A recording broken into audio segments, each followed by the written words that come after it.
우리 다 같이 사도신경으로 우리의 신앙을 고백하겠습니다. 나는 전능하신 아버지 하나님 천지의 창조주를 믿습니다. 나는 그의 유일하신 아들 우리 주 예수 그리스도를 믿습니다. 그는 성령으로 잉태되어 동정녀 마리아에게서 나시고 본디오 빌라도에게 고난을 받아 십자가에 못 박혀 죽으시고 장사된 지 사흘 만에 죽은 자 가운데서 다시 살아나셨으며 하늘에 오르시어 전능하신 아버지 하나님 우편에 앉아 계시다가 거기로부터 살아있는 자와 죽은 자를 심판하러 오십니다. 나는 성령을 믿으며 거룩한 공교회와 성도의 교제와 죄를 용서받는 것과 몸의 부활과 영생을 믿습니다. 아멘. 찬송가 250장 찬양 드리겠습니다.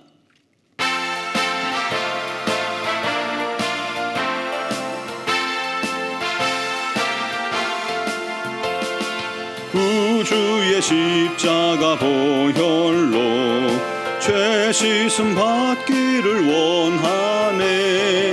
내 죄를 씻으신 주 이름 찬송합시다. 찬송합시다. 찬송합시다. 내 죄를 씻으신 주 이름 찬송합시다. 죄악을 속하여 주신 주 내 속에 들어와 계시네. 십자가 앞에서 주 이름 찬송합시다. 찬송합시다. 찬송합시다. 내 죄를 씻으신 주 이름 찬송합시다. 주 앞에 흐르는 생명수 날 씻어 정하게 하시네.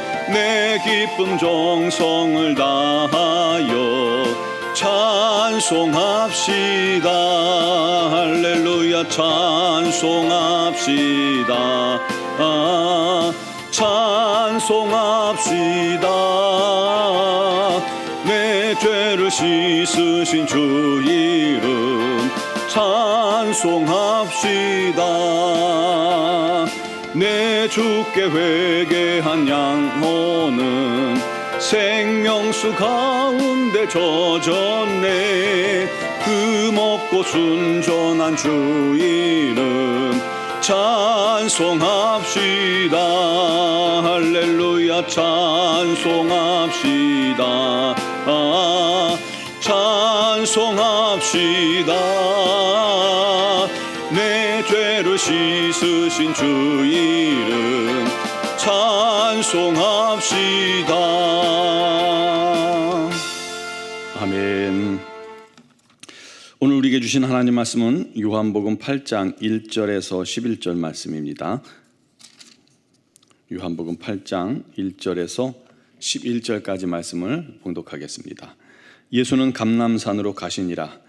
아침에 다시 성전으로 들어오시니 백성이 다 나오는지라 앉으사 그들을 가르치시더니 서기관들과 바리새인들이 음행 중에 잡힌 여자를 끌고 와서 가운데 세우고 예수께 말하되 선생이여, 이 여자가 간음하다가 현장에서 잡혔나이다. 모세는 율법에 이러한 여자를 돌로 치라 명하였거니와 선생은 어떻게 말하겠나이까? 그들이 이렇게 말함은 고발할 조건을 얻고자 하여 예수를 시험함이러라. 예수께서 몸을 굽히사 손가락으로 땅에 쓰시니 그들이 묻기를 마지 아니하는지라. 이에 일어나 이르시되 너희 중에 죄 없는 자는 먼저 돌로 치라 하시고 다시 몸을 굽혀 손가락으로 땅에 쓰시니 그들이 이 말씀을 듣고 양심의 가책을 느껴 어른으로 시작하여 젊은이까지 하나씩 나가고 오직 예수와 그 가운데 섰는 여자만 남았더라. 예수께서 일어나사 여자 외에 아무도 없는 것을 보시고 이르시되 여자여, 너를 고발하던 그들이 어디 있느냐? 너를 정죄한 자가 없느냐? 대답하되 주여 없나이다. 예수께서 이르시되 나도 너를 정죄하지 아니하노니 가서 다시는 죄를 범하지 말라 하시니라. 아멘. 오늘 말씀에 가늠한 여인이 현장에서 붙잡혀 예수님 앞으로 끌려왔습니다. 흥분한 사람들은 자기들이 마치 의로운 재판관이나 된 양 여인을 향한 분노로, 의분으로 가득 차 있었죠. 그때 바리새인들과 서기관들이 예수님을 시험합니다. 모세율법에 가늠한 사람이 현장에서 잡히면 돌로 치라 했는데 선생은 어떻게 하겠습니까? 돌로 쳐라 하면 이 로마법 위반이죠. 유대인들에게는 사형 권한이 없어요. 그래서 로마의 재판을 받아야 합니다. 또 반대로 여인을 용서하세요 하면 모세율법에 어긋납니다. 이래저래 예수님을 고발할 조건을 찾기 위해 올무를 던지는 질문이었죠. 그때 예수님은 조용히 땅에 뭘 쓰셨습니다. 뭘 썼는지 정확히 알 수는 없지만 분명한 건 예수님이 침착한 모습이 성난 군중들의 흥분을 가라앉혔다는 것입니다. 여러분, 이 군중 심리가 굉장히 무섭잖아요. 한번 군중들이 폭발해버리면요, 그때는 진실은 상관없습니다. 흥분한 사람들의 감정대로 확 몰려다니기 때문에 그렇게 되면 제어할 수가 없죠. 바리새인들이 재차 다시 묻자 예수께서 천천히 일어나시면서 말씀하셨습니다.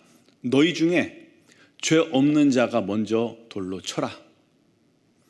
조용하면서도 아주 단호한 말씀이셨습니다. 마치 영혼을 압도하는 이 재판자의 선포와도 같았을 것입니다. 게다가 주께서 땅에 쓰신 것은 아마도 그들의 죄가 아니었을까라고 생각을 합니다. 결국 흥분했던 군중들 마음속에 자기들도 똑같이 이렇게 죽을 죄인이라는 사실을 다시 한번 상기시키는 거죠.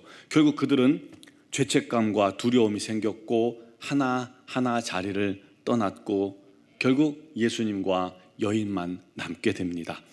그때 주님이 말씀하셨어요. 여자여, 너를 고발하던 그들이 어디 있느냐? 너를 정죄한 자가 있느냐?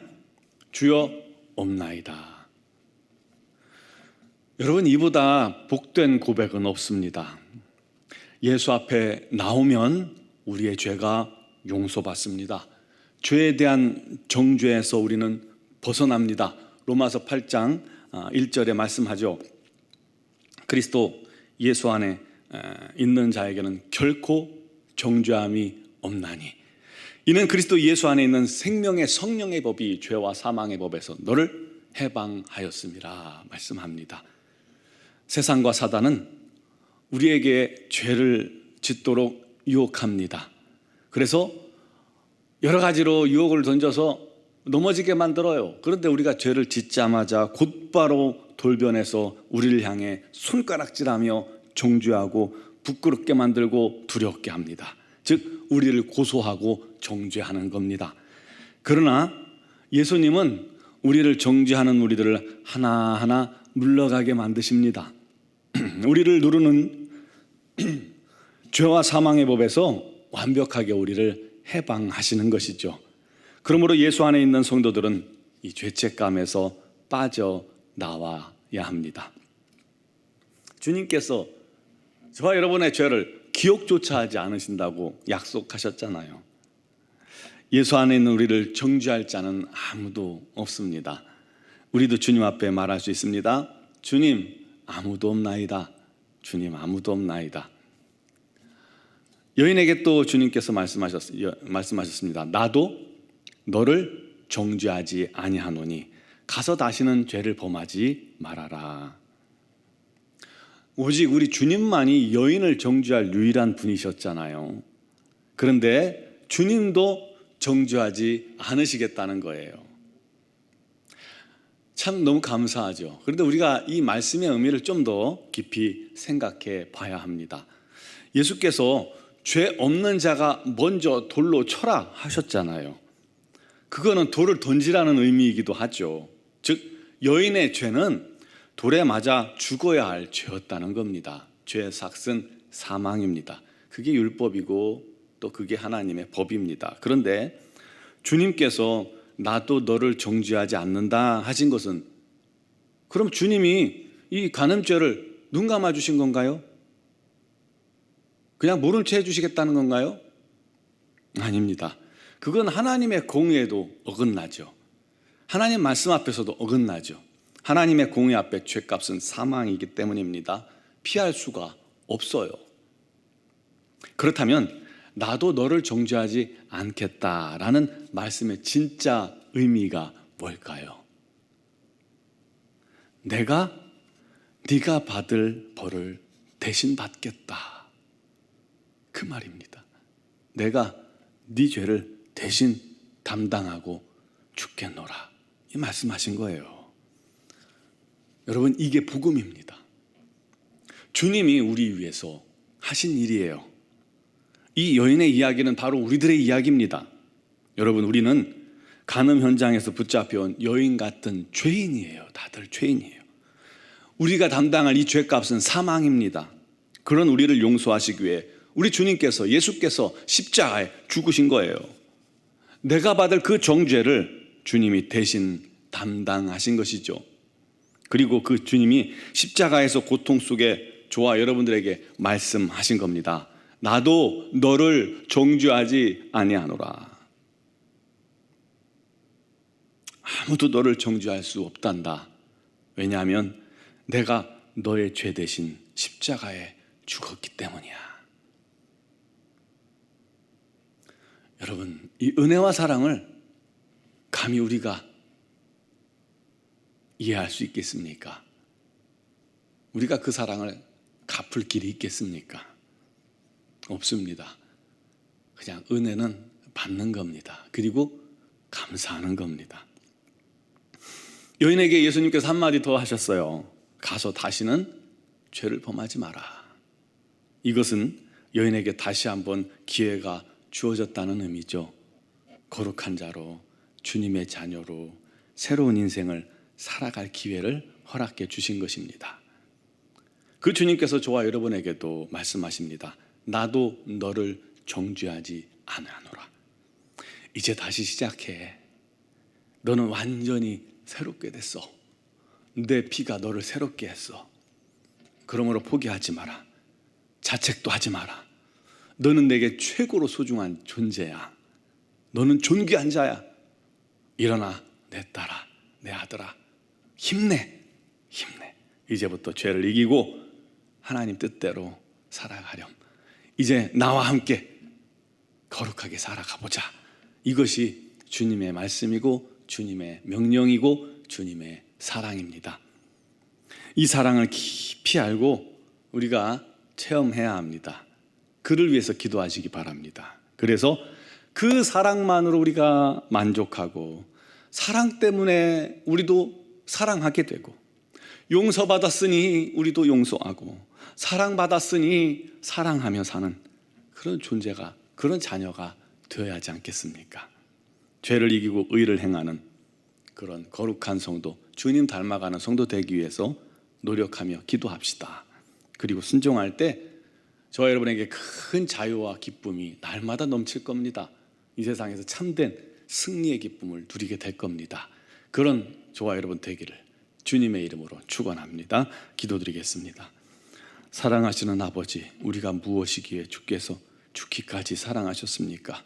우리는 죄인이요 죽을 수밖에 없는 자로 심판대 앞에 설 수밖에 없겠지만, 우리에게 담당할 것은, 우리에게 선고될 것은 사형이겠지만, 영원한 지옥이겠지만, 주님께서 우리 주변에 있는 정죄자들을 다 물리치시고, 우리 주님께서도 오늘 우리에게 나도 너를 정죄하지 아니하노라 말씀하시는 그 은혜를, 그 음성을 우리가 듣게 하시니 감사합니다. 주 아버지 하나님이 놀라운 사랑을 반드시 기억하고 깊이 체험하는 우리 모두가 되게 하여 주옵소서. 우리가 그 놀라운 사랑을 받았으니 이제 우리도 주님 안에서 다시는 죄를 범하지 아니하며 죄와 싸워 이기며 오직 주님께 순종하고 주님의 영광을 위해 나의 옥합을 기꺼이 깨뜨릴 수 있는 하나님의 자녀들이 되게 하여 주시옵소서. 오늘 이 새벽에 그를 결단하며 주 앞에 기도하는 자에게 우리 하나님께서 하늘의 문을 활짝 여시고 크신 은혜 베푸시고 우리 하나님의 사랑을 다시 한번 부어주시고 공급하시고 죄로부터 자유케 하신 우리 하나님의 자유함을 마음껏 누리는 기쁨이 있게 하여 주시옵소서. 오늘 하루도 주의 말씀을 의지하여 순종하는 자에게 우리 하나님의 평강과 은혜가 넘치게 하여 주시옵소서. 오늘도 주 앞에 나와 기도하는 사랑하는 성도들의 모든 간구와 기도 제목을 주님께서 아시나니 오늘도 주님의 응답이 넘치게 하시고 주님의 인도하심이 가득한 하루가 되게 하여 주시옵소서. 특별히 미얀마 양곤 한인중앙교회를 주님께서 붙드시고 김은경 포만균 선교사님과 또 합력하시는 이선희 양은순 선교사님, 하나님의 놀라우신 능력과 권능으로 충만케 하시며 우리 하나님의 은혜로 날마다 승리하게 하시고 그 모든 사역 위에 성령의 기름 부으심으로 그 모든 일에 풍성한 은혜가 있게 하여 주시옵소서. 특별히 육신의 질고로 고통당하는 지체들 주님께서 오늘도 찾아가 주시고 위로하시고 세임 주시고 치유의 광선을 발하시며, 시험을 앞둔 우리 자녀들이 있습니다. 이제 수시 원서도 내고 있습니다. 우리 하나님께서 그들의 앞날을 인도하시고 지켜주시고 좋은 선택 갖게 하시고, 특별히 이제 시험을 준비하는 자녀들 끝까지 인내하며 승리하게 하여 주시고 우리 자녀들의 앞날을 우리 하나님께서 책임져 주시옵소서. 오늘도 주 앞에 나오고 또 영상을 통해서 주님께 예배하는 모든 심령들을 우리 하나님께서 은혜로 덮으시고 모든 간구와 기도에 역사하시기를 간절히 바라옵고 원하오며 예수님의 이름으로 기도 드리옵나이다. 아멘.